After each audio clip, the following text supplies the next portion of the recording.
Deep in the heart of an uncharted forest lay the ruins of Elysium, a legendary city whispered about in myths. It was said to be a haven for those who sought wisdom and power, but had fallen to ruin centuries ago. Few dared to venture near, for rumors claimed the city held secrets that could reshape reality itself. One frosty morning, 70-year-old Elias Grayson, a bearded man with sharp eyes that seemed to see through time, stood at the edge of the forest. By his side was Markus Vane, his 59-year-old companion, whose calculating mind and boundless curiosity often led him into danger. "Are you sure about this, old man?" Markus asked, tightening his coat.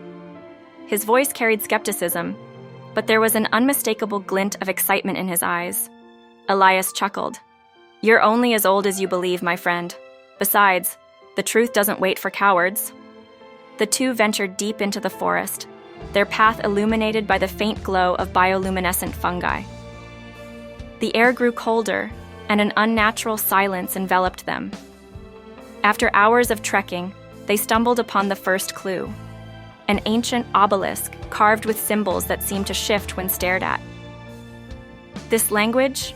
Elias murmured, tracing the carvings with his fingers.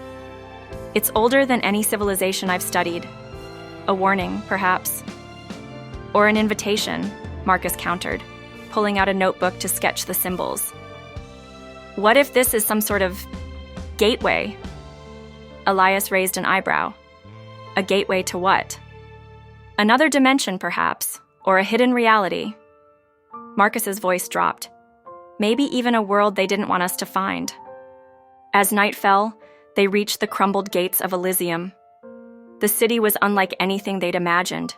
Towering spires, covered in vines, glistened under a sky filled with stars that seemed far too close. But there was something else, the faint hum of energy, as if the city itself was alive. In the center of the ruins stood a monolithic door, its surface smooth and black, absorbing all light. At its base, a circular indentation glowed faintly, pulsing like a heartbeat. Elias crouched beside it, pulling out a small vial of water. "Do you know about fluoride, Markus? It's in almost everything we consume. Some say it's a way to control us, to keep us docile." "What does that have to do with this?" Markus asked, frowning. "This city wasn't destroyed," Elias said, his voice low. "It was hidden, and those who built it, they knew too much. Fluoride, the Illuminati, the secrets of our world, they all lead here." Markus stared at his friend, half convinced the old man had lost his mind, but something about the hum of the city, the way the door seemed to call to him, made him hesitate. Elias placed the vial into the glowing indentation. The ground trembled and the door began to shift. A crack of light appeared, growing brighter until it engulfed them both. When the light faded, they found themselves standing in a vast hall, its walls lined with crystalline structures pulsating with colors they couldn't name. A voice echoed through the chamber, neither male nor female. "You seek the truth." Elias stepped forward. "Yes." The voice seemed to smile. "Then prepare to lose everything you thought you knew." Before they could react, the crystals around them began to project images. A shadowy cabal controlling governments, hidden technologies centuries ahead of modern science, and a web of lies designed to keep humanity in the dark. This is impossible," Markus whispered, his knees buckling. Elias stood firm. "It's not impossible. It's the truth." The voice spoke again.